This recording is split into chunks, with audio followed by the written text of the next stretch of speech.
අපි දැන් කතා කරන්න යන්නේ ඔක්සිජන් ගැන. ඔක්සිජන් කතා කරාම මෙයා ඉන්නේ 6 වෙනි කාණ්ඩේ. එතකොට මෙයාට බහුරූපී ආකාර දෙකක් තියෙනවා. එකක් තමයි ඩයිඔක්සිජන්. ඩයිඔක්සිජන් කියන්නේ O2 ඔක්සිජන්. අපි හුස්ම ගන්න ඔක්සිජන්. ඊට පස්සේ අනිත් එක්කෙනා තමයි ට්‍රයිඔක්සිජන්. ට්‍රයිඔක්සිජන් කියන්නේ O3 ඕසෝන්. අපි දන්නවා මේ දෙන්නම අපිට වැදගත්. එතකොට අපි කතා කරමු මේ O2 වල ව්‍යුහය ඇන්දොත් මෙන්න මෙහෙමයි O2 ඉන්නේ. මෙන්න මෙහෙම. ඒක හරිම සරලයිනේ. හරිම සරල ව්‍යුහයක්. ඒතර ඕසෝන්ගේ ව්‍යුහය ගැන කතා කරන්නේදී තමයි ටිකක් අපි තව ටිකක් එහාට යන්න ඕන. ඒ වගේම විභාග ප්‍රශ්නවලදීත් අහන්න ඉඩ තියෙන්නේ මෙයා ගැන. ඕසෝන් ගැන. මේ බලන්න ඕසෝන් කතා කරාම O3 කියන එක්කෙනා ඉන්නේ මෙන්න මෙහෙම. මේ විදියට ඔක්සිජන්ට මේ විදියට බැඳිලා. එක ඔක්සිජන් කෙනෙක් ද්විත්ව බන්ධනයකින් ඉන්නවා. එතකොට මෙතන අපි අෂ්ටකය සම්පූර්ණ කරන්න දානවා එක සැරේ ඉලෙක්ට්‍රෝන දෙකක්. හැබැයි ඒ ඔක්සිජන් වටේ බලන්න ඉලෙක්ට්‍රෝන තියෙන කීයද කියලා. ඔක්කොම ඉලෙක්ට්‍රෝන ඔක්සිජන් වටේ තියෙන 5යි නේද මේ 5යි තියෙන්නේ. එතකොට එයාගේ කාණ්ඩාංකය සම්පූර්ණ නැහැනේ. එකක් අඩුයිනේ ඉලෙක්ට්‍රෝනයක්. ඒක නිසා මෙතනට ධන ආරෝපණයක් එනවා. එතකොට මේ ඔක්සිජන් ගැන කිසිම ප්‍රශ්නයක් නැහැ ද්විත්ව බන්ධනයක් ඉන්න එක්කෙනාට. තනි බන්ධනයක් ඉන්න එක්කෙනාට ඒත් ප්‍රශ්නයක් එනවා නේද? ඔක්සිජන්ගේ වටේ ඉලෙක්ට්‍රෝන 7ක් ඉන්නවා. අෂ්ටකය සම්පූර්ණයි. ඒ වගේම ඉලෙක්ට්‍රෝන 7ක් ඉන්නවා. 6යි ඉන්න ඕනේ. එහෙනම් ඍණ එකක ආරෝපණයක් තියෙනවා. එතකොට මේක තමයි ඕසෝන්ගේ ව්‍යුහය. හැබැයි අපි දන්නවා මේක ස්වභාවයේ තියෙනකොට මෙයාගෙන් තව සංප්‍රයුක්ත ව්‍යුහයක් අඳින්න පුළුවන්. මොකද්ද? ද්විත්ව බන්ධනය පන්නන්න අනිත් පැත්තට මේ ද්විත්ව බන්ධනය මේ පැත්තට ගේන්න. එතකොට මේ පැත්තෙන් ඔක්සිජන්ට ද්විත්ව බන්ධනයක් එනවා. දැන් හරි. ඒක කිසිම ප්‍රශ්නයක් නැහැ. එහෙනම් මෙන්න මේක තමයි ඕසෝන්ගේ ව්‍යුහය. ඕසෝන්ගේ ස්ථායිම ව්‍යුහය මේක තමයි. එතකොට අපිට මෙන්න මෙහෙම ප්‍රශ්නයක් දුන්න කියලා හිතන්න. අපිට මෙහෙම ප්‍රශ්නයක් දෙනවා. ඕසෝන්හි ඔයාට කෙලින්ම MCQ එක මෙන්න මේ ප්‍රකාශනය දෙන්නේ. ඕසෝන්හි එක් ඔක්සිජන් අතර බන්ධනයක් අනෙක් ඔක්සිජන් අතර බන්ධනයේ දිගට වඩා කෙටි වේ. එහෙම කියලා දුන්නොත් මේ ප්‍රකාශය හරිද වැරදිද? වැරදි. මේ ප්‍රකාශය වැරදි. එහෙනම් ඇයි එහෙම වැරදි වෙන්නේ? අපි දන්නවා ස්වභාවයේ මේ දෙන්නගෙන් එක්කෙනෙක්වත් නෙමෙයි ඉන්නේ. ස්වභාවයේ ඉන්නේ මේ දෙන්නම. ඒ කියන්නේ මේ දෙන්නගේ මුහුමක් ඉන්නේ. එහෙනම් මේ ද්විත්ව බන්ධනේ මේ පැත්තට පැන්නෙනවා වගේම දකුණු පැත්තේ ඉන්න එක්කෙනාගේ ද්විත්ව බන්ධනේ වම් පැත්තට යන්නත් පුළුවන්. ඒ කියන්නේ මේ සංප්‍රයුක්ත ව්‍යුහනේ මේ අපි යන්නේ සංප්‍රයුක්ත ව්‍යුහ. ඒ ව්‍යුහ දෙකෙන් හැදෙන මුහුමකින් තමයි ඇත්තටම ස්වභාවයේ ඉන්නේ. ඉතින් අපි සංප්‍රයුක්ත මුහුම අඳිමු. මෙන්න මෙහෙම තමයි අඳින්නේ. එහෙනම් හැමදාම හිටපු මේ ඔක්සිජන්ලාත් එක්ක ඉඳපු බන්ධන ටිකක් මුලින්ම අඳින්න මෙන්න මෙහෙම. මේ බන්ධන කොහේ ගියත් වෙනස් වෙලා තිබ්බේ නෑනේ. ඊළඟට හැමදාම ඔක්සිජන් ළඟ තිබ්බ එකසර ඉලෙක්ට්‍රෝන දාන්න. එයා ළඟ හිටපු ආරෝපණ දාන්න. හැමදාම හිටියන්නේ ධන ආරෝපණේ. ඊළඟට හැමදාම තිබ්බ ඔක්සිජන් පරමාණු ළඟ තිබ්බ එකසර ඉලෙක්ට්‍රෝනක් දාන්න. දැන් හැමදාම මෙයා ළඟ ඉලෙක්ට්‍රෝන දෙකක් අඩුම තිබිලා තියෙනවා. කොහොම හරි. තුන සමහරලාට එන්නේ දෙකක් කොහොමද තියෙනවා. එහෙනම් මෙයාගෙත් එහෙමයි. ඊළඟට මේ ද්විත්ව බන්ධන දෙපැත්තට මාරු වෙලානේ. එක දවසක් තිබිලා අනිත් දවසේ නැහැ. අන්න එහෙනම් මේ මාරු වෙච්ච ද්විත්ව බන්ධනේ පෙන්වන්න ඕනේ කඩයිරෙන්. එහෙනම් මෙන්න මෙතන කඩයිරකින් පෙන්වන්න. මේ විදිහට දෙන්නටම එහෙනම් කඩයිරි වැටෙනවා. ඊළඟට ආරෝපණ ගත්තම එක දවසක ආරෝපණයක් තියෙනවා ඍණ එකක් මෙතන. අනිත් දවසේ ආරෝපණය ඊළඟ අනිත් පරමාණුවට මාරු වෙලා නේද? එහෙනම් ඍණ එක මාරු වෙලා පරමාණු දෙකක් අතර නේද? එක සමාන පරමාණු ඔක්සිජන් පරමාණු දෙකක් අතර. එහෙනම් ඍණ භාගයයි. එක්කෙනෙක්ට තියෙන එහෙනම් ඍණ භාගයයි. ඍණ භාගය. එහෙනම් මෙන්න මේක තමයි සංප්‍රයුක්ත මුහුම. වගේම සංප්‍රයුක්ත මුහුම අඳින්න කිව්වොත් මේ විදිහට තමයි අඳින්න ඕන. ඒතකොට අර වගේ ප්‍රකාශනයක් දුන්නොතින් ඕසෝන්හි ඔක්සිජන් හා ඔක්සිජන් අතර බන්ධනයක දිග අනිත් ඔක්සිජන් බන්ධන දිගට වඩා කෙටි වෙයි කියලා දුන්නොත් ඒක වැරදි. මොකද අපි හිතන්න ඕනේ මේ වගේ වෙලාවට කල්පනා කරන්න ඕන සංප්‍රයුක්ත මුහුමේ. හරි. ඒ වගේම තව දෙයක් තියෙනවා මෙන්න මේ ඕසෝන් O3 මෙයාව මේ විදිහට වියෝජනය වෙනවා. ඔක්සිජන් වලටයි පරමාණුක ඔක්සිජන් වලටයි. ඒක නිසා මේ පරමාණුක ඔක්සිජන් වලට පුළුවන් ගිහිල්ලා වර්ණවත් ද්‍රව්‍ය ඔක්සිකරණය කරන්න. ඔක්සිකරණය කරන්න පුළුවන් ගිහිල්ලා වෙන කට්ටියව ඔක්සිකරණය කරන්න පුළුවන් මේ පරමාණුක ඔක්සිජන්ට. ඉතින් ඉතින් ඕසෝන්ගේ මෙහෙම පරමාණුක ඔක්සිජන් හැදෙනවා කියන්නේ මේ ඕසෝන් පාවිච්චි කරන්න පුළුවන් විරංජන කාර්යයක් විදියට. දේවල් වල වර්ණනය නැති කරන්න. වර්ණවත් දේවල් ඔක්සිකරණය කරාම එයාලගේ වර්ණය නැති වෙනවනේ. අපිට ඔක්සිකරණය කළත් වර්ණය නැති කරන්න පුළුවන්. ඔක්සිහරණය කළත් ඒ සංයෝගය වෙනස් කරලා එයාව එයාගේ වර්ණය නැති කරන්න පුළුවන්. ඒ දෙකටම තමයි විරංජන කාරක කියන්නේ. එතකොට මේ ඕසෝන් කරන්න එහෙනම් ඕසෝන් කරන්නේ මොන විරංජනයක්ද? ඔක්සිකාරක විරංජනයක්. ඔක්සිකාරක විරංජනයක්. හරිද? එහෙනම් මෙයාට අපිට කියන ඔක්සිකාරක විරංජන කාරකයක් කියලා ඕසෝන්. එහෙනම් මේ පරමාණු ඔක්සිජන් ගිහිල්ලා එහෙම තමයි ඔක්සිකරණය කරලා විරංජනය කරන්නේ. එහෙනම් ඔක්සිජන් යටතේ අපි දන්නවා ඔක්සිජන් යටතේ බහුරූපීයාකාර දෙකයි නිකන් ඩයිඔක්සිජන් අනිත් එක නම් ට්‍රයිඔක්සිජන්. ඒතර ඔක්සිජන් කතා කරා මෙයාගේ ව්‍යුහය මේක. ඊට පස්සේ ඕසෝන් කතා කරා මේ අපි යන්නේ සම්ප්‍රයුක්ත ව්‍යුහයි සම්ප්‍රයුක්ත මුහුමයි. ඊළඟට අපි කතා කරන්න ඔක්සිජන් ඉන්න වැදගත් සංයෝග. අංක 1 සංයෝගය කවුද? අපි මුලින්ම කතා කරන්නේ ඔක්සිජන්ට අමතරව O2ට අමතරව ජලය. ඔක්සිජන්ගෙන් ඉන්න වැදගත් සංයෝගය ජලය. එහෙනම් ජලය ගැන කතා කරද්දී අපි ජලය කතා කරන්න ඕන ප්‍රධාන විදියට මේ ජලය මම මේ ඔයාට උගන්වන්නේ පාඩම් කරලා විභාගයට ලියන්න ලේසි වෙන විදියට. එතකොට මේ විදියටම පාඩම් කරොත් ඔයාට ලොකු දෙයක් අරගන්න පුළුවන් පේපර් එකේ උත්තර ලියන්නත් ගොඩක්ම ලේසි වෙනවා. ඒ නිසා මේ කියලා දෙන විදියට ඔයාට පුළුවන් නම් හොඳ නෝට් එකක් හදාගන්න. නෝට් එකක් හදාගෙන ඒක පාඩම් කරන්න. වීඩියෝ එක බලපුවම මතක හිටිනවා. ඒ වගේම ඔයා තනියම කොලයක් අරගෙන පාඩම් කරන තරමට තමයි ඔළුවට යන්නේ. ඒක නිසා ඔයාට පන්ති යන්න ඕනේ. ඔයාට පුළුවන් මේ වීඩියෝ බලලා විතරක් ඔයාගේ නෝට් එකක් හදාගන්න ඊළඟට පාඩම් කරන්න. පාඩම් කරන මුළු දවසම. ඒකෙන් පුළුවන් ගොඩ යන්න. හරි. දැන් ජලය ගැනනේ කතා කරන්න දෙන්නේ. ජලය අපිට කතා කරන්න ඕන ඔක්සිකාරක ගුණයට උදාහරණයි ඔක්සිහාරක ගුණයට උදාහරණයි. ඒ කියන්නේ ජලය ඔක්සිකාරකයක් විදියට ක්‍රියා කරන්නේ කොහොමද? ඒකට උදාහරණයක්. එහෙනම් මම මුලින්ම ඔක්සිකාරක ගුණයට උදාහරණයක් ලියන්නම්. ඔක්සිකරණය කරන කාවද ඔක්සිකරණය කරන්නේ? මේ බලන්න ලෝහත් එක්ක ජලය ප්‍රතික්‍රියාව බලන්න. සෝඩියම් එක්ක ජලය ප්‍රතික්‍රියා කරාම හැදෙන්නේ කාවද? මම S ගුණයේදී කියලා දුන්නා. සෝඩියම් වගේ එක්කෙනෙක් ජලයට දාපුවම මොකද වෙන්නේ? ජලයත් එක්ක ප්‍රතික්‍රියාව කියලා දුන්නානේ. සිසිල් ජලයත් එක්ක උණු ජලයත් එක්ක හිමාලයත් එක්ක තුන් දෙනාත් එක්කම කියලා දුන්නා S ගුණයේදී. ඒක බලන්න ඔයා බැලුවේ නැත්නම් ආයිමත්. එහෙනම් කොහොමද වෙන්නේ? හයිඩ්‍රොක්සයිඩ් හැදෙනවා සෝඩියම් හයිඩ්‍රොක්සයිඩ් H2 පිට වෙනවා. මේක තුලිත කරොත් අපිට එනවා මෙතෙන්ට 2යි 2යි 2යි. එහෙනම් ඔන්න ඔක්සිකාරක ගුණයට උදාහරණයක්. ඇයි එහෙම කියන්නේ? සෝඩියම් නිකන් ඉන්නකොට යාගේ ඔක්සිජන් අංකය කීයද? 0යි. ඇයි යා අර්ධ වශයෙන් හරි පූර්ණ වශයෙන් හරි ඉලෙක්ට්‍රෝන අරගෙනත් නැහැ පිට කළත් නැහැ. එතකොට යාගේ ඔක්සිජන් අංකය 0යි. ඉලෙක්ට්‍රෝන ගත්තෙත් නැහැ පිට කරෙත් නැහැ. හැබැයි ජලයත් එක්ක ප්‍රතික්‍රියා කරලාට පස්සේ සෝඩියම්ගේ ඔක්සිජන් අංකය කීයද? අපි දන්නවා මෙහා OH- නේ නම් ඍණ 1යි. එහෙනම් මෙහා කීයක් වෙන්න ඕනද? ධන එකක් වෙන්න ඕනේ. ඇයි බිඳුව වෙන්න නම් මුළු සංයෝගයම මෙහා ධන එකක් වෙන්න බෑ. එහෙනම් මෙයාව මොකද කරලා තියෙන්නේ? ඔක්සිකරණය වෙලා මෙයාව ඔක්සිකරණය වෙලා මෙයාගේ ඉලෙක්ට්‍රෝන ගලවලා සෝඩියම්ගේ ඉලෙක්ට්‍රෝනයක් ගලවලා ඒකනේ ධන එක උනේ. ඒ කියන්නේ ඉලෙක්ට්‍රෝනයක් ගැලවුවා හින්දා කවුද ගැලවුවේ ඉලෙක්ට්‍රෝනය? ජලය තමයි මේකේ ඉලෙක්ට්‍රෝන ගැලවුවේ. එහෙනම් ජලය ඔක්සිකාරකයක්. එහෙනම් ජලය ඔක්සිකාරක ගුණයට උදාහරණයක් මෙයා අපිට ලියන්න පුළුවන්. දැන් අපි ඔක්සිහාරක ගුණයට උදාහරණයක් ලියමු. ඔක්සිහාරක ගුණයට උදාහරණයක්. මොකද ඔක්සිහාරක ගුණයට උදාහරණයක්? ජලය ලේසියෙන් ඔක්සිහාරකයක් විදියට නම් ක්‍රියා කරන්නේ නැහැ. ඇයි ජලය ඔක්සිහරණය වෙන්න නම් මේ බලන්න මේ බලන්න මම දැන් කියලා දෙන දේ. ජලය H2O නේ. එතකොට මේ බලන්න මෙන්න මෙතන ඍණ 2යිනේ ඔක්සිජන්. හයිඩ්‍රජන් ධන 1යිනේ. ධන 1යි. එතකොට අපි දන්නවා හයිඩ්‍රජන්ගෙන් තව ඉලෙක්ට්‍රෝන ගැලවෙන්න බෑ. මට තව පොඩි වෙලාවක් දෙන්න මම කලින් එක අයිමත් කියලා දෙන්නම්. මේ බලන්න ජලය මොකද උනේ කියලා එතකොට ඔක්සිකාරක ගුණයේ උදාහරණේ. ජලයේ මෙතන හයිඩ්‍රජන්ගේ ඔක්සිකරණ අංකය ධන 1යි. ඔක්සිජන්ගේ ඔක්සිකරණ අංකය ඍණ 2යි. දැන් එතකොට ඔක්සිජන්ගේ ඔක්සිකරණ අංකය වෙනස් වෙලා නැහැනේ. හයිඩ්‍රජන් මොකද වෙලා තියෙන්නේ? හයිඩ්‍රජන් බිඳුවට ගිහිල්ලා මේ හයිඩ්‍රජන් බිඳුවට ගිහිල්ලා. ඇයි මේක මූලද්‍රව්‍ය අවස්ථාවේ තියෙන H2 අණුවක් නේ. එතකොට එයා ඉලෙක්ට්‍රෝන අරගෙනත් නැහැ පිට කරලත් නැහැ. හයිඩ්‍රජන්ලා දෙන්නෙක් මෙහෙම ඉන්නේ. එතකොට කවුරුත් ඉලෙක්ට්‍රෝන ගන්නෙත් නැහැ. සමාන දෙන්නෙක් නේ. පිට කරන්නෙත් නැහැ. එහෙනම් එයාගේ ඔක්සිජන් අංකය බිඳුවයි. ඒ කියන්නේ හයිඩ්‍රජන් ධන එකේ ඉඳලා බිඳුවට බිඳුවට යන්න නම් ඉලෙක්ට්‍රෝනයක් අරගන්න එපයි. ඔයාව ඔක්සිහරණය වෙලා.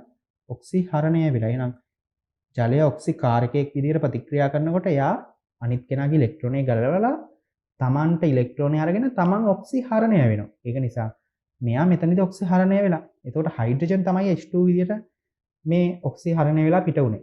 නැතුව ඔක්සිජන් නෙමෙයි. හොඳයි. හරි. දැන් අපි යන් ඔක්සිහාරක ගුණයට. ඔක්සිහාරක ගුණයේදී ජලය බලන්න. ජලය ඍණ 2යි ඔක්සිජන්ගේ ඔක්සිකරණ අංකය ඍණ 2යි. හයිඩ්‍රජන්ගේ ධන 1යි. ධන 1ඒව දෙන්නෙක් තමයි ඉන්නේ. එතකොට දැන් මෙයාව ඔක්සිකරණය වෙන්න නම් අපිට හයිඩ්‍රජන් ඔක්සිකරණය කරන්න පුළුවන්ද? හයිඩ්‍රජන් පරමාණුවෙන් තව ඉලෙක්ට්‍රෝන ගලවන්න පුළුවන්ද? බෑ. ඇයි? එයාගෙන් ගලවන්න පුළුවන් ඉලෙක්ට්‍රෝන එක ගලවලානේ තියෙන්නේ මේ. ධන 1 ඇවිල්ලානේ ධන 2ක් එන්න බෑනේ හයිඩ්‍රජන්ට. එතකොට ඔක්සිජන්ව තමයි ඔක්සිකරණය වෙන්න ඕන. එක්ක ඍණ 1ට යන්න ඕන. එහෙම නැත්නම් බිඳුවට යන්න ඕන. එහෙනම් ඍණ 1ට යන්න ඕන නැත්නම් බිඳුවට යන්න ඕන. එහෙනම් ඍණ 1 හිටියොත් ඍණ 1ට නැත්නම් බිඳුවට. එතකොට ඔක්සිකරණ අංකය ඔහොම යන්න එහෙම ලේසියෙන් කවුරුත් එහෙම ප්‍රතික්‍රියා කරන්නේ නැහැ. ජලයව ඔක්සිකරණය කරන්න අමාරුයි. මොකද ඔක්සිජන් කියන්නේ විද්‍යුත් ඍණතාව ගොඩක් වැඩි එක්කෙනෙක්. ඉතින් ඔක්සිජන්ගේ ඉලෙක්ට්‍රෝන ගලවන්න බෑ වෙන කෙනෙක්ට එහෙම ලේසියෙන්. එහෙනම් අපිට එකම එක සංයෝගයක් ඉන්නවා මෙන්න මේ ජලය ඔක්සිකරණය කරන්න. ජලයේ තියෙන ඔක්සිජන්ව ඔක්සිකරණය කරලා යාගේ ඉලෙක්ට්‍රෝන ගලවලා දාන්න පුළුවන් එක්කෙනෙක් අපිට ඉන්නවා. කවුද? වැඩිම විද්‍යුත් ඍණතාවයක් තියෙන මූලද්‍රව්‍ය. F2 fluorine. ෆ්ලෝරින් විද්‍යුත් ඍණතාවය වැඩිම එක්කෙනා. අන්න එහෙනම් ෆ්ලෝරින් ජලයත් එක්ක ප්‍රතික්‍රියා කෙරෙව්වොත් ජලයත් එක්ක මෙහෙම ප්‍රතික්‍රියා කෙරෙව්වම අන්න ෆ්ලෝරින්ට පුළුවන් මෙතන ඉන්න හයිඩ්‍රජන් සම්බන්ධ වෙලා HF හදන්න. මේ බලන්න. ඒතර ෆ්ලෝරින් බිඳුවෙන් හිටියේ. දැන් ෆ්ලෝරින් ඍණ 1ට ආවා. ඒ කියන්නේ ඔක්සිහරණය වුණා. ෆ්ලෝරින්ව ඔක්සිහරණය වුණා. එතකොට ජලය මොකද වෙන්න ඕන? ජලය ඔක්සිකරණය වෙන්න ඕන. ඒ කියන්නේ මේ තියෙන ඍණ 2 ඔක්සිකරණාංකය යන්න ඕන ඍණ 1ට හරි බිඳුවට හරි. එහෙනම් කවුරු බවටද යන්නේ? මේ ඔක්සිජන් යනවා O2 බවට. O2 වෙලා පිට වෙනවා. එහෙනම් දැන් ඔක්සිකරණාංකය කීයද? බිඳුවයි. එහෙනම් මේ බලන්න ඔක්සිජන්ව ඔක්සිකරණය වෙලා නේද? ඔක්සිජන්ව ඔක්සිකරණය වෙලානේ. ඉලෙක්ට්‍රෝන ගැලවිලානේ. ජලයේ තියෙන ඉලෙක්ට්‍රෝන ගැලවිලා. ඒ කියන්නේ ජලයේ ඉලෙක්ට්‍රෝන ගැලවුණා කියන්නේ ජලයෙන් පිට කරපු ඉලෙක්ට්‍රෝන මේ F2ට දීලා F2 ඔක්සිහරණය කරලා එයාව ඍණ 1ට යවලා. එහෙනම් F2ව ඔක්සිහරණය කරන්න පුළුවන් වුණානේ ජලයට. ඒ නිසා අපි ජලය ඔක්සිහාරකයක් විදියටත් එහෙම කියන්න පුළුවන්. ජලයේ ඔක්සිහාරකයක් විදියට මෙතනදී ක්‍රියා කරන්නේ. ඇයි? F2ව ඔක්සිහරණය කරවන්න ජලයට පුළුවන් වුණා. ඒ නිසා ජලය ඔක්සිහාරකයක්. එහෙනම් මතක තියාගන්න ජලයත් එක්ක ප්‍රතික්‍රියා කරලා ඔක්සිජන් පිට වෙන හරිම දුර්ලභ අවස්ථාවක් තමයි මේ තියෙන්නේ. එහෙනම් වෙන කවුරුත් මෙහෙම ලේසියෙන් වාට ඉගෙන ගන්න නැහැ. ඉනෝගනික් වලදී ජලයෙන් ඔක්සිජන් පිට වෙන්නේ මේ මෙහෙම කෙලින්ම ප්‍රතික්‍රියා කරලා. හරිම අඩුයි. එහෙනම් ඒ සමීකරණේ ගොඩක්ම වැදගත්. ඒක මතක තියාගන්න. මෙන්න මේ සමීකරණය. හරි. එහෙනම් ඔන්න ජලයේ ඔක්සිකාරක ගුණයට අපි උදාහරණයක් කතා කරා. ඔක්සිහාරක ගුණයට උදාහරණයක් කතා කරා.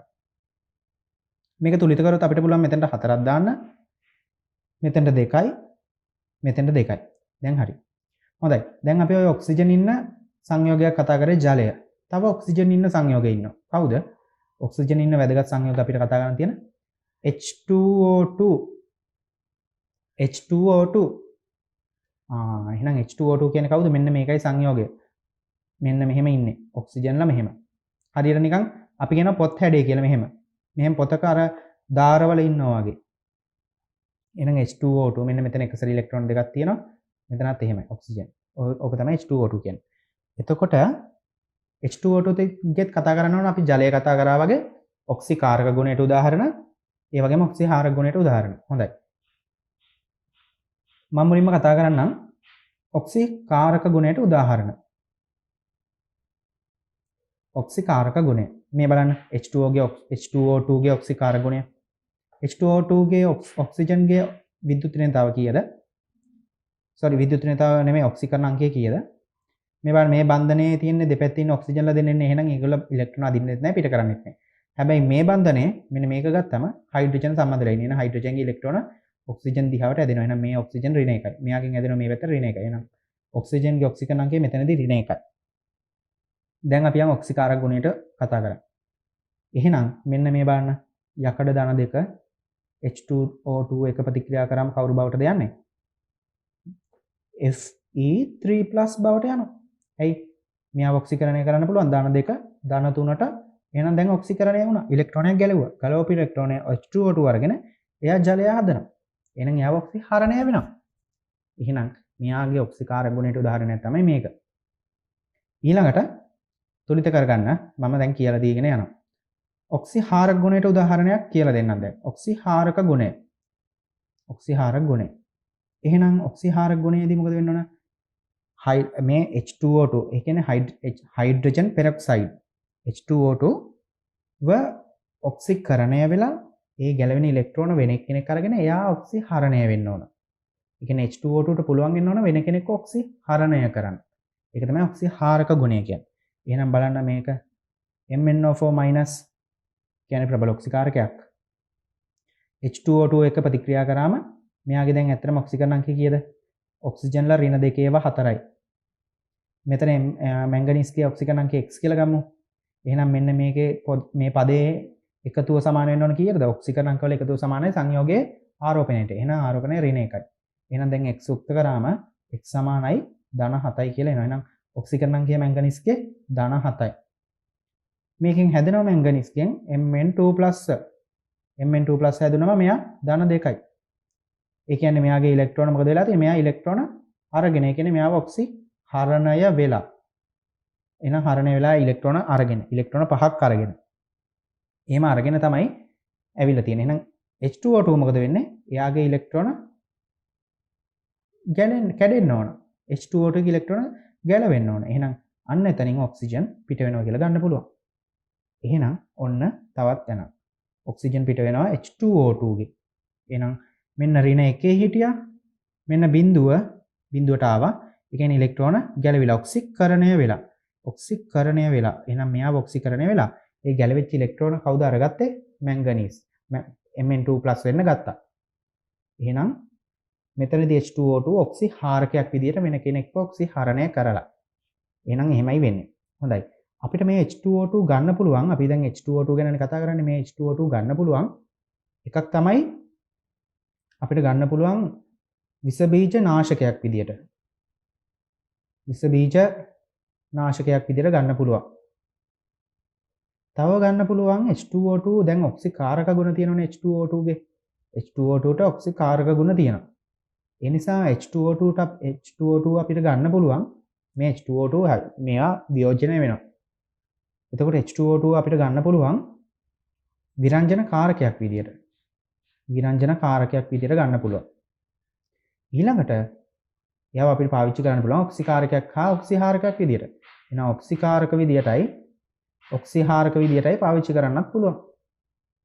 පරීක්ෂණාගාරයේ ওই විදියටම පාවිච්චි කරන්න පුළුවන්. එහෙනම් මෙන්න මේ ටිකට පාවිච්චි කරන්න පුළුවන්. එහෙනම් H2O2 ගේ භාවිත කියලා ඇහුවොත් ඔක ලියන්න. දැන් අපි බලමු ද්විදේව ගූර්ණය. දැන් මම ප්‍රශ්නයක් අහනවා. ජලයේද ද්විදේව ගූර්ණය වැඩි? H2O2 ගේද ද්විදේව ගූර්ණය වැඩි? දැන් ඔයා මුලින්ම කරන්න ඕනේ මේකට උත්තරේ හිතාගන්න එක. මේ දෙන්නෙන් කවුද වැඩි කියලා. ඊට පස්සේ බලන්න මම කියලා දෙන එක ඔයාලට තේරෙනවද කියලා. බලන්න. මේ ජලය ලිව්වම ජලයේ ව්‍යුහය අපි ඇඳම මෙන්න මෙහෙමනේ ජලය තියෙන්නේ. එක සිරේ දෙකක් තියෙනවා. ඒතර හයිඩ්‍රජන්ගෙන් මේ පැත්තෙන් ඉලෙක්ට්‍රෝන අදිනවා. ඒක නිසා චූටි ඍණාරෝපණයක් එනවා. ඇයි? චූටි ඍණාරෝපණයක් කියන නිසා තමයි ඩෙල්ටා කියන අකුර දාන්නේ. පොඩි, කුඩා.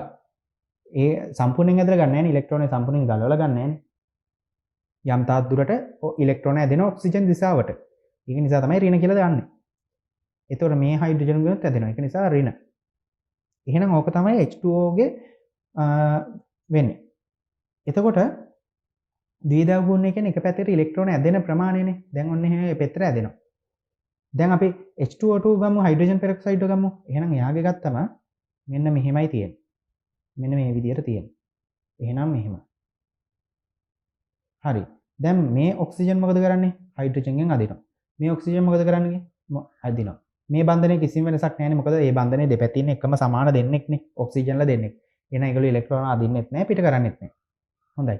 මේ ඉලෙක්ට්‍රෝන අදින නිසා මේ ඔක්සිජන්ට ඍණාරෝපණයක් වෙනවා. මේ ඔක්සිජන් ඍණාරෝපණයක් වෙනවා. දැන් බලන්න මෙතන මේ තනි ඔක්සිජන් කෙනෙක්නේ හයිඩ්‍රජන්ලා දෙන්නෙක්ගෙම ඉලෙක්ට්‍රෝන අදින්නේ. හැබැයි H2O2 ගේ එක ඔක්සිජන් කෙනෙක් එක හයිඩ්‍රජන් කෙනෙක්ගෙන් අදිනවා. එතකොට එයාට අදින්න ඉලෙක්ට්‍රෝන අදින්න පුළුවන් හැකියාව වැඩි නේද? ඒ ද්‍රවණය එතකොට වැඩි වෙනවා. මේ ඩෙල්ටා මයිනස් අගේ විශාලත්වය වැඩි වෙනවා. එතකොට මේ ඔක්සිජන් තනියම ඉඳන්නේ මේ හයිඩ්‍රජන්ගෙන් අදින්නේ. ජලය නම් මොකද වෙන්නේ? මේ ඔක්සිජන් තනියම අර දෙන්නගෙන්ම අදින්න ඕන ඉලෙක්ට්‍රෝන. හැබැයි මෙතන තනි ඔක්සිජන් කෙනෙක් අදිනවා ඉලෙක්ට්‍රෝන. එතකොට මේ ඩෙල්ටා මයිනස් අගය වැඩි.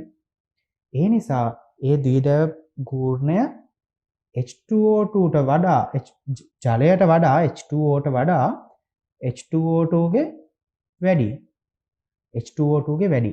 ඒ වගේම මොකද වෙන්නේ? ද්‍රවාංක තාපාංක. ජලයද වැඩි H2O2 ගේද?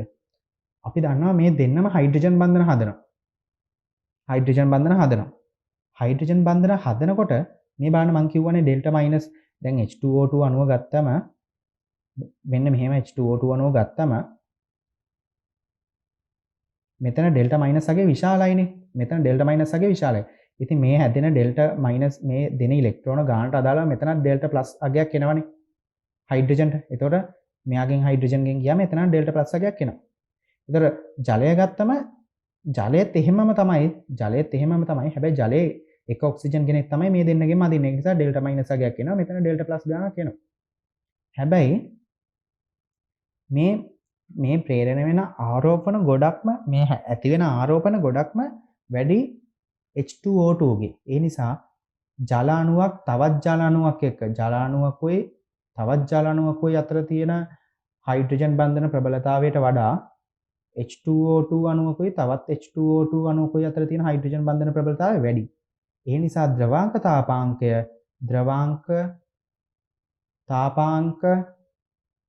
ගත්තම මොකද වෙන්නේ? H2O2 වැඩි ජලයට වඩා. මතක තියාගන්න. එහෙනම් ද්‍රවාංක තාපාංක ජලයට වඩා H2O2 වල වැඩි. හොඳට මතක තියාගන්න. ඒක හොඳ පොයින්ට් එකක් ඔයාලව ප්‍රශ්නයට ලක් කරන්න පුළුවන්. ඒක හොඳට මතක තියාගෙන ඉන්න. හොඳයි. දැන් අපි ඔය ඔක්සිජන් ගැනනේ කතා කරේ. දැන් අපි කතා කරන්නේ 6 වෙනි කාණ්ඩය ගැන. 6 වෙනි කාණ්ඩයේ අපි ඔක්සිජන් ගැන කතා කරා එහෙනම්. එහෙනම් ඔක්සිකාරක ගුණ ඔක්සිජන් ඉන්න දේවල් කතා කරා. ඔක්සිජන් ඉන්න තැන් කතා කරා. ඒ විදිහට මුහුම කතා කරා. එහෙනම් අපිට දැන් කතා කරන්න තියෙනවා 6 වෙනි කාණ්ඩයේ තවත් වැදගත් කෙනෙක් ගැන. කවුද? සල්ෆර් ගැන. ඔක්සිජන්ට පස්සේ ඒ කාණ්ඩයේම ඉන්න කෙනෙක්. සල්ෆර් ගැන කතා කරන්න තියෙනවා. මෙන්න මේකයි ඔයාලා සල්ෆර් ගැන දැනගන්න ඕන. සල්ෆර් කියලා ගත්තම අපිට පුළුවන් මේ සල්ෆර් ආකාර දෙකකට බෙදන්න. එකක් තමයි සල්ෆර් ඉන්නවා ස්පටිකාකාරයෙන්. සල්ෆර් ස්පටිකාකාරයෙන් ඉන්නවා. ස්පටිකාකාරයෙන් ඉන්නවා කියන්නේ S8 ආකාරයෙන් ඉන්නවා කියන එක. S8 ආකාරයේ ව්‍යුහය තමයි මම දැන් මේ අඳින්නේ. මේ බලන්න. ඔයාලට අඳින්න කිව්වොත් මෙන්න මේ විදිහට අඳින්න S8 ආකාරය. ඔටුනු හැඩේ. මෙන්න මෙහෙම. S8 8ක් ඉන්නවා. බලන්න හරිද නේද කියලා. මේ ස්පටිකාකාරයේ තව කොටස් දෙකකට බෙදන්න පුළුවන්. මොකද? එකක් තමයි රොම්බසීය සල්ෆර්. රොම්බසීය සල්ෆර්. එයා විනිවිද පේනවා. විනිවිද පේන ඒ වගේම එයා කහ පාටයි. හරිද? එයාගේ හැඩය ගත්තොත් මෙන්න මේ වගේ හැඩයක් තියෙන්නේ. මෙන්න මෙහෙම. අර එහා පැත්තෙනොත් එක්කෙනෙක් ඉන්නවා. මේ විදිහට. එතකොට පල්ලෙහාට ගිහිල්ලා ඔන්න ඔහම තමයි ඉන්නේ. විනිවිද පේන හැඩය කහ පාටයි විනිවිද පේනවා. එතකොට තව S8 ආකාරය ඉන්නව රොම්බසියට අමතර ස්පටිකාකාරය තව බෙදන්න තව තියෙනවා එක වර්ගයක්. ඒකානති සල්ෆර්. රොම්බසිය සල්ෆර් තියෙනවා, ඒකානති සල්ෆර් තියෙනවා. ඒකානති සල්ෆර්. මේ ඒකානති සල්ෆර් දුඹුරු පාටයි. ඒ වගේම මෙයා ඉදිකටු වගේ.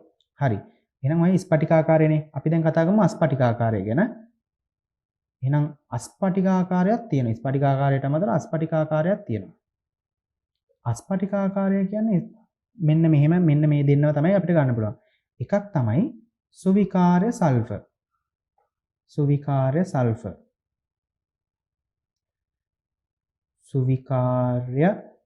සල්ෆර්. අනිත් එක්කෙනා තමයි කලිල සල්ෆර්. ඉතින් කලිල සල්ෆර් කියන්නේ කුඩු වගේ නිකන්. යාට පරීක්ෂණවල ආවිලතාවයක් ඇති වෙන්නේ කුඩු ඇති වෙන්නේ. අපි චාලකයේ මේ ප්‍රැක්ටිකල් එකකුත් කරනවා මෙහෙම යටින් අර හරස්සේ මෙහෙම තියලා එතකොට අර එතනදී සල්ෆර් ඇති වෙනවා. සල්ෆර් ඇති වෙලා මෙන්න මේ කතිරය යටින් ඇඳපු කොලේ තමයි මේ සුදු මේ කතිරේ තියෙන. මේ කතිරය වැහෙනකන් අපි පරීක්ෂණය කරනවා. ඒතර ඒ කතිරය වැහෙන්නේ මෙන්න මේ කලිල සල්ෆර් තැම්පත් වෙන හින්දා. සුදු පාට කුඩක්. සුදු පාට කුඩකට තමයි කලිල සල්ෆර් කියන්නේ. සුවිකාර්ය සල්ෆර් නිකන් සුවිකාර්ය සුලි. ඇදෙන සුලි. හොඳයි. සල්ෆර් ගැන ඔන්න ප්‍රධාන කාරණා ටික ඕක. සල්ෆර් කියන එකේ ඔන්නම බෙදා දැක්වීම ඔයා මතක තියාගන්න. ඊළඟට ඔය නිර්මාණය කරන හැටි සල්ෆර් නිර්මාණය කරන හැටි එහෙම ලොකුවට වැදගත්කමක් නැහැ. ඔයාගෙන් එක හයි කියලා බලාපොරොත්තු වෙන්නත් බෑ. ඒ නිසා ඒව ගැන පස්සේ දුවන්න එපා. ඔයා මේ විභාගෙදී වැදගත්ම දේවල් ටික වැඩිපුරම පොයින්ට් කරලා ඒකට වැඩිපුරම අවධානය දෙන්න. හොඳයි. දැන් සල්ෆර් ඉන්න සංයෝග කතා කරාම සල්ෆර්ගෙන් හැදෙන වායු තියෙනවනේ. ඒ වායු ජලයේ දී වුණාම හැදෙන්නේ මොනවද කියලා අපි කතා කරමු දැන්. සල්ෆර් ඉන්න වායු තමයි ප්‍රධානම වායු මොනවද? SO2. SO2 ගේ නම් ඔක්සිජන් අංකය කීයද? 14යි. SO2 ගේ ඔක්සිජන් අංකය 14යි. හොඳයි. එතකොට එයා ජලයේ දී වුණාම කොහොමද වෙන්නේ? එයා ජලයේ දී වුණාම හැදෙනවා H2SO3 කියලා. අපි එහෙනම් බලන්න ඔක්සිජන් අංකය වෙනස් වෙන විදියක් නැහැ නේ. එහෙනම් සල්ෆර් ඔක්සිජන් අංකය 14යි. වෙනසක් නැහැ. අපි මෙයාට කියනවා සල්ෆියුරස් අම්ලය කියලා. සල්ෆියුරස් අම්ලය. සල්ෆියුරස් අම්ලය කියලා කියනවා. එතකොට මෙයාගේ ඉංග්‍රීසි නම තමයි සල්ෆියුරික්. මෙයාගේ ඔක්සිජන් අංකය 14යිනේ. එහෙනම් 4 ඇසිඩ් කියලා කියනවා.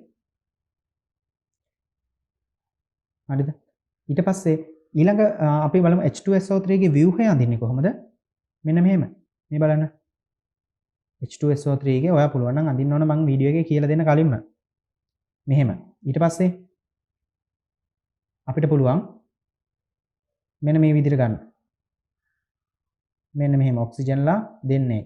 එතකොට මෙතන සල්ෆර් වටේ තියෙනවා දැන් ඉලෙක්ට්‍රෝන මෙච්චරයි. එහෙනම් ඔන්න අනිත් ඉලෙක්ට්‍රෝන දෙක. දැන් හයිඩ්‍රජන්ලා දෙන්නෙක් සම්බන්ධ වෙන්න ඕනේ මේ විදිහට. එහෙනම් ඔක තමයි ව්‍යුහය. ඔන්න සල්ෆියුරස් අම්ලයේ ව්‍යුහය. හරි.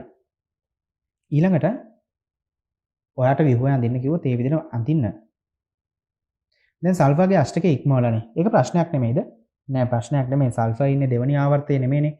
දෙවෙනි ආවර්තයේ කිසිම කෙනෙක්ට ඔය ඔක්සිජන්ලා නයිට්‍රජන්ලා ඉන්න ආවර්තයේ කිසිම කෙනෙක්ට බෑ අෂ්ටකය ඉක්මවන්න. හැබැයි ඊට පස්සේ ඉන්න කට්ටියට පුළුවන් අෂ්ටකය ඉක්මවන්න. ඊළඟට අපි යමු SO3 ගැන කතා කරන්න. SO3 ජලයත් එක්ක ප්‍රතික්‍රියා කරාම හැදෙනවා. SO3 ගේ ඔක්සිජන් අංකය 16නේ. එහෙනම් 16ට අදාළ අම්ලය හැදෙන්න ඕනේ. එහෙනම් කවුද අම්ලය? H2SO4. එයාට අපි කියනවා සල්ෆියුරික් අම්ලය කියලා. ඒක නම් හොඳටම දන්න දෙයක්. සල්ෆියුරික් අම්ලය. ඒතර අපි මේ 16ම තමයි. ඒතර මෙයාට කියන ඉංග්‍රීසි නම මොකද්ද?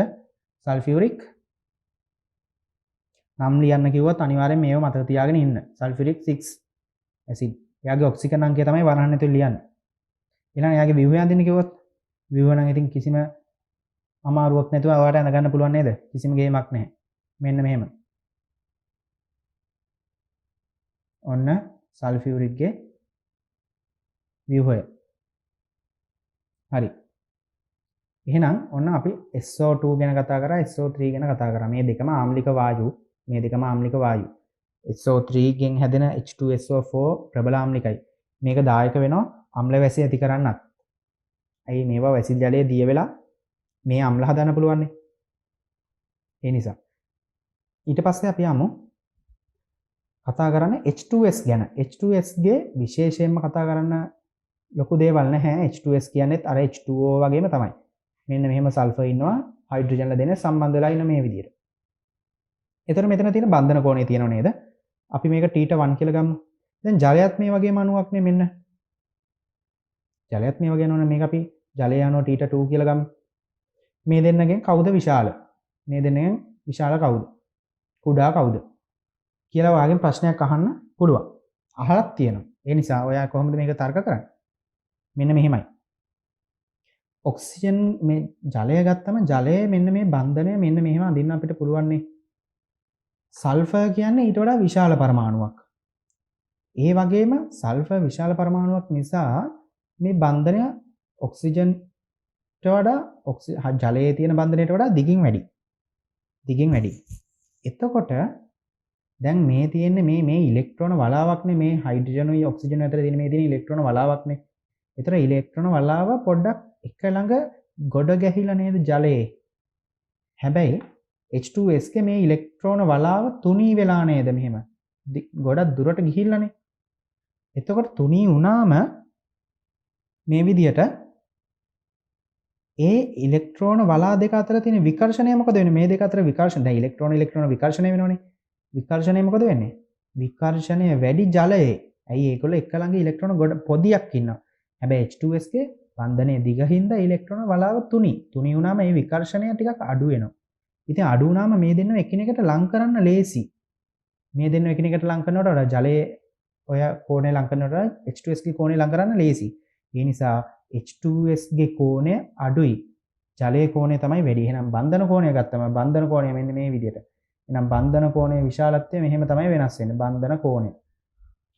එහෙනම් මොකද වෙන්නේ? θ2 විශාලයි θ1ට වඩා. මතක තියාගන්න. ඔක ඔයාගෙන් අහන ප්‍රශ්නයක් MCQ වලදීත් අහනවා. ස්ට්‍රක්චර් එකේදීත් ඔය දෙක ඕනනම් විස්තර කරන්න කියලාත් අහවි. හොඳයි. මම දැන් තව එක කොටසකට යන්න හදන්නේ. කොහොමද දැන් අපි H2S ගැන කතා කරන්නේ? H2S කියන්නේ ආම්ලික වායුවක්. එතකොට SO2 ගැනත් කතා කරානේ. ඔය දෙන්නම ටිකක් එක වගේ තමයි ප්‍රතික්‍රියාවලදී ක්‍රියාත්මක වෙන්නේ. මේ H2SOE SO2 වෙන් කරගන්නේ කොහොමද? H2S හා SO2 වෙන් කරගන්නේ කොහොමද? වෙන් කර ගැනීම. මෙන්න මේක ටිකක් වැදගත්. මේ බලන්න අපිට මම පියවර 4ක් කියලා දෙන්නම්. ඒ 4 විදිහටම ඔයාලට පුළුවන් මේක වෙන් කරගන්න. මෙන්න මේකයි. හිතන්න මෙන්න මෙහෙම ජලීය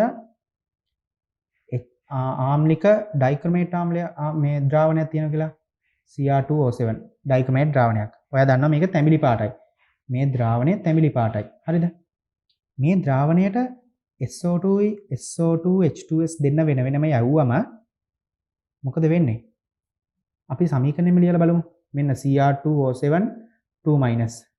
මම මේ ලියන්නේ SO2 එක්ක ආයිමත් ඩයික්‍රොමේට් එක ලියනවා H2S එක්ක. ඩයික්‍රොමේට් එක ලියනවා H2S එක්ක. H2S එක ලියනවා. H2S. දැන් එහෙනම් හැදෙන්නේ කවද? දෙන්නගෙම මේ ඩයික්‍රොමේට් කියන්නේ ප්‍රබල ඔක්සිකාරකයක්. ඒතකොට එයාව Cr3+ බවට ඔක්සිහරණය වෙනවා. එයා ඔක්සිහරණය වෙනවා නිත් එක්කෙනාගේ ඉලෙක්ට්‍රෝන ගලන. එතකොට SO2 මොකටද වෙන්නේ? පළවෙනි සමීකරණේ සල්ෆේට් වෙනවා. සල්ෆේට් අවර්ණයිනේ. අවර්ණයි. ඒක නිසා අපි දන්නවා මේ ඩයික්‍රොමේට් තැඹිලි පාටයි. ඩයික්‍රොමේට් තැඹිලි පාටයි. එහෙනම් මේ තැඹිලි පාට මොකද වෙන්නේ? තැඹිලි පාට වෙනවා Cr3+ කියන්නේ කොළ පාටයි. Cr3+ කොළ පාටයි. එතකොට සල්ෆේට් වලට පාටක් නැහැනේ. ඒ නිසා අපිට හම්බෙන ද්‍රාවණය මොන වගේද මේ ද්‍රාවණය? හරිම පැහැදිලි කොළ පාට ද්‍රාවණයක්. H2S ආවම ඩයික්‍රොමේට් තැඹිලි පාටයි H2S ආවම යා Cr3+ වෙනවා කොළ පාටයි. හැබැයි මේ H2S පත් වෙන්නේ කවුරු බවටද? සල්ෆර් බවට. ඒ කියන්නේ සල්ෆර් කියන්නේ සුදු පාට අවක්ෂේපයක්. මොකද මේ මොන සල්ෆර්ද මේ? මම ඊට ඉස්සෙල්ලා සල්ෆර් බෙදා දැක්කුවා. සල්ෆර් බෙදා දැක්කුවා. එහෙනම් මෙන්න මේ කලිල සල්ෆර් මෙන්න මෙයා තමයි ඔය ඉන්නේ. සුදු පාට කුඩක්. එහෙනම් H2S යවපු තැන සුදු පාට කුඩක් ඇති වෙනවා. ඒ කියන්නේ කොළ පාට ද්‍රාවණයේ සුදු පාට කුඩක්. ඒ කියන්නේ අපි කියනවා කොළ පාට ද්‍රාවණයේ සුදු පාට ආවීලතාවයක් ඇති වෙනවා. එහෙනම් SO2 යවපුවම ආවීලතාවයක් ඇති වෙන්නේ නැහැ. පැහැදිලි කොළ පාට ද්‍රාවණයක් වෙනවා. තැඹිලි පාට ද්‍රාවණය කොළ පාට වෙනවා. හැබැයි H2S යවපුවම තැඹිලි පාට ද්‍රාවණය කොළ පාට වෙනවා. හැබැයි කොළ පාට ද්‍රාවණයේ සුදු පාට ආවීලතාවයක් එනවා. එහෙනම් ඔන්න එක පළවෙනි ක්‍රමය. දෙවෙනි ක්‍රමය තමයි මේ වගේමයි. දෙවෙනි ක්‍රමය මේ වගේමයි. එයාට දාන්න ජලීය දෙමේ ආම්ලික පොටෑසියම් පර්මැංගනේට්. එහෙනම් මේක දම් පාට ද්‍රාවණයක්. මේක දම් පාටයි. මේකට යවනවා මේ පර්මැංගනේට් එක්ක ප්‍රතික්‍රියා කරනවා SO2යි H2SY වෙන වෙනම. එතකොට මොකද වෙන්නේ? SO2 වෙනවා සල්ෆේට් වලට.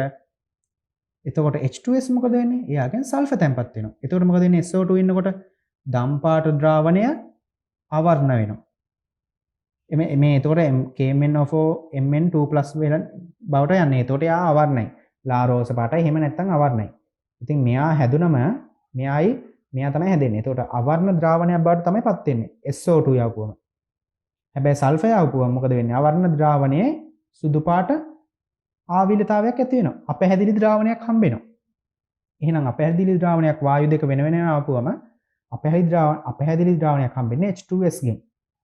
පැහැදිලි ද්‍රාවණයක් හම්බෙන්නේ SO2 ගෙන්. පැහැදිලි ද්‍රාවණයක් හම්බෙනවා මෙයාගෙන්. එහෙනම් ඒක පැහැදිලිනේ. SO2 යවුවා වගේම පැහැදිලි ඇති. හරි. දැන් අපි ඊළඟ එකට යමු. දැන් වායු බුබුලනය කරා. දැන් අපි කරන්නේ වෙන ප්‍රැක්ටිකල් එකක්. මොකද්ද? මේ දෙන්න ජලීය ලෙඩ් ඇසිටේට් ජලීය ලෙඩ් ඇසිටේට් මෙන්න මෙයා තමයි ලෙඩ් ඇසිටේට් කියන්නේ. ඇසිටේට් එයා ලෙඩ් එක සම්බන්ධ වෙනවා මෙන්න මෙයා සංයෝගය. ලෙඩ් ඇසිටේට් වලින් පෙඟවපු පෙරහන් කඩදාසියක් අල්ලපුවම මේ වායු දෙකට SO2 ගේ වෙනසක් නැහැ. SO2 මෙන්න මේ ජලීය ලෙඩ් ඇසිටේට් පොඟවපු පෙරහන් කඩදාසියකට අල්ලපුවම කිසි වෙනසක් නැහැ. හැබැයි H2S යවුවොත් H2S යවුවම මොකද වෙන්නේ? මේ H2S ආපුවම මෙන්න මේ පෙරහන් කඩදාසිය කළු පාට වෙනවා. ජලීය ලෙඩ් ඇසිටේට් අල්ලපු මේ පෙරහන් කඩදාසියකට SO2යි H2Sයි වෙන වෙනම આવපුවම SO2 වෙනසක් කරන්නේ නැහැ. SO2 වෙනසක් නැහැ. H2S આવපුවම මේ පෙරහන් කඩදාසිය කළු පාට වෙනවා. හරිද? එහෙනම් ඒක තව එකක්. දැන් ඔන්න අපි තුනක් කතා කරා. අන්තිම එක තමයි හතරවෙනි එක තමයි දැන් මේ SO2යි H2Sයි දෙන්නම මල් පෙත්තකට යවුවා කියලා හිතන්න. ඒ මල් පෙත්ත කැතයි. හරි. මේ බලන්න මම තව එකක් අඳින්න. හොඳයි. මේ බලන්න ලස්සන මල් පෙත්තක්. දැන් මොකද වෙන්නේ? මේකට අපි SO2 යවුවොත් මොකද වෙන්නේ? SO2 කියන්නේ මතක තියාගන්න. SO2 කියන්නේ විරංජන කාරකයක්. මේ SO2 සල්ෆේට් වලට යද්දී එයාගෙන් ඉලෙක්ට්‍රෝන පිට වෙනවනේ. මේ බලන්න ධන 4 ඉඳන් මෙයා ධන 6ට යනකොට එයාගෙන් ඉලෙක්ට්‍රෝන පිට වෙනවා. ඒ ඉලෙක්ට්‍රෝන ටික මේ මල් පෙත්තේ තියෙන සංයෝගයක් ඉන්නවා. සංයෝගයක් මොකක් හරි සංයෝගයක්. එයාට ඉලෙක්ට්‍රෝන ටික දීලා ඒ සංයෝගය ඔක්සිහරණය කරවන්න පුළුවන් නේ. ඔක්සිහරණය කෙරෙව්වම ඒ සංයෝගය වෙනස් වෙනවා. ඉතින් හිතන්න මේ මල් පෙත්ත දම් පාටයි කියලා. මේ මල් පෙත්ත දම් පාටයි. දම් පාටට අදාළ සංයෝගය X කියලා හිතන්න. එතකොට ඒ සංයෝගයට ඉලෙක්ට්‍රෝන දුන්නොත් මොකද වෙන්නේ? ඒ සංයෝගයේ ඉලෙක්ට්‍රෝන සංයුතිය වෙනස් වෙනවා. ඒතකොට ඒ සංයෝගය පත් වෙනවා නිකන් වෙන මොකක් හරි දෙයක් බවට. Y බවට පත් වෙනවා කියලා හිතමු. එතකොට X ට තමයි දම් පාට තිබ්බේ. Y ට දම් පාට නැහැ. Y අවර්ණයි. නැත්තම් දම් පහය අඩු වෙනවා. එහෙනම් වර්ණවත් මල් පෙත්ත එයාගේ පාට නැති කරලා දානවා. පාට නැති කරලා දානවා Y බවට පත් කරනවා. එහෙනම් ඉලෙක්ට්‍රෝන දීලා ඒ විදිහට SO2 ට පුළුවන් එයාව විරංජනය කරන්න. එතකොට මේ දැන් මල් පෙත්තේ දැන් SO2 යවපුවම Y නේ හැදිලා ඉන්නේ. Y නේ හැදිලා ඉන්නේ. දැන් අපි මේ මල් පෙත්ත ඔක්සිජන් තියෙන සාමාන්‍ය වාතයට නිරාවරණය කරොත් ඔක්සිජන් තියෙන සාමාන්‍ය වාතයට නිරාවරණය කරොත් මොකද වෙන්නේ? ඔක්සිජන් මෙන්න මේ මෙතන ප්‍රතික්‍රියා කරලා ඔක්සිජන් කියන්නේ කවුද? ඔක්සිකාරකයක්. ඔක්සිකාරක එක්කෙනෙක් නේ ඔක්සිජන් කියන්නේ. යාට පුළුවන් ඉලෙක්ට්‍රෝන ගලවලා වෙන කට්ටියගේ ඉලෙක්ට්‍රෝන ගලවන්න. ඉතින් ඔක්සිජන් එක්ක ගැටුණ ගමන් මේ මල් පෙත්ත ආයාගේ අවර්ණ වෙලා තිබ්බ මල් පෙත්තේ ඉලෙක්ට්‍රෝන ටික ගලවලා ආයිමත් නැවත මේ වයිව පත් කරනවා X බවට. ඒ කියන්නේ ආයිමත් පාට අරන් එනවා. එහෙනම් අපි SO2 වලින් යවපු විරංජනය අපි SO2 නිසා කරපු විරංජනය తాවකාලිකයි. වාතය නිරාවරණය වෙන ගමන් ආයිමත් මුල් පාටම මතුවෙනවා මල් පෙත්තේ. එහෙනම් අපි මෙයාට කියනවා SO2 මගින් කරන විරංජනය తాවකාලික විරංජනයක්. ඒ වගේම ඒක ඔක්සිහාරක විරංජනයක්. ඇයි ඔක්සිහාරකයක් විදිහටනේ SO2 ක්‍රියා කරේ. අනිත් කෙනාව ඔක්සිහරණය කරවලානේ පාට නැති කරේ. ඒ නිසා යා ඔක්සිහාරක විරංජක කාරකයක්. ඉතින් SO2 ට එහෙම කරන්න පුළුවන්. හැබැයි ඔයා හිතන්න H2S යවුව කියලා ওই මල් පෙත්තටම H2S යවුවනම් මොකද වෙන්නේ? කිසිම වෙනසක් නැහැ. කිසිම වෙනසක් නැහැ. මල් වර්ණවත් මල් පෙත්තේ විරංජනය කරන්න බෑ. මොකද H2S කියන්නේ විරංජන කාරකයක් නෙමෙයි. SO2 තමයි විරංජන කාරකය. එහෙනම් ඔන්න ඔය point 4න් අපිට පුළුවන් SO2y H2Sy වෙන් කරගන්න පුළුවන්. එහෙනම් ඔන්න ඕක ගොඩක් වැදගත්. H2S සහ SO2 වෙන් කර ගැනීම. දැන් මම ඔය SO2 H2SO ගැන කතා කරා. දැන් මම ගොඩක්ම වැදගත් සමීකරණයක් ලියන්නම්. මේක මතක තියාගන්න. ගොඩක්ම වැදගත් සමීකරණයක්. මොකද්ද? මේ SO2යි H2SOයි ප්‍රතික්‍රියා කරලා හැදෙනවා සල්ෆර් තැන්පත් වෙනවා. කොච්චරද? 3ක් සල්ෆර්. මතක තියාගන්න 3ක් සල්ෆර් හැදෙනවා. ජලය 2ක් හැදෙනවා. එහෙනම් සුදු පාට අවක්ෂේපයක් සුදු පාට කුඩක් හැදෙනවා. මෙන්න මේ වායු දෙක ප්‍රතික්‍රියා කරාම එහෙනම් වායු දෙකක් එකට ප්‍රතික්‍රියා කරලා සුදු පාට තැන කුඩක් හැදුනා. සුදු පාට දෙයක් හැදුනා කියලා කිව්ව ගමන් මොකද සුදු පාට කුඩක් හැදෙනවා කියලා කිව්වම අපිට මොකද කියන්න පුළුවන්? එහෙනම් මේ වායු දෙක තමයි SO2 හා H2S කියලා කතා කරන්න පුළුවන්. එහෙනම් මෙන්න මේ සමීකරණය ගොඩක්ම වැදගත්. ඔයා මතක තියාගන්න මේ ප්‍රතික්‍රියාව වැදගත්. හොඳයි. දැන් එහෙනම් අපි 6 වෙනි කාණ්ඩයේ දේවල් ටිකත් කතා කරලා ඉවරයි. එහෙනම් මෙතනින් ඒ කොටස ඉවරයි. ඊළඟ කොටසෙන් ආයෙමත් වීඩියෝ එකෙන් අපි කතා කරමු. ස්තුතියි.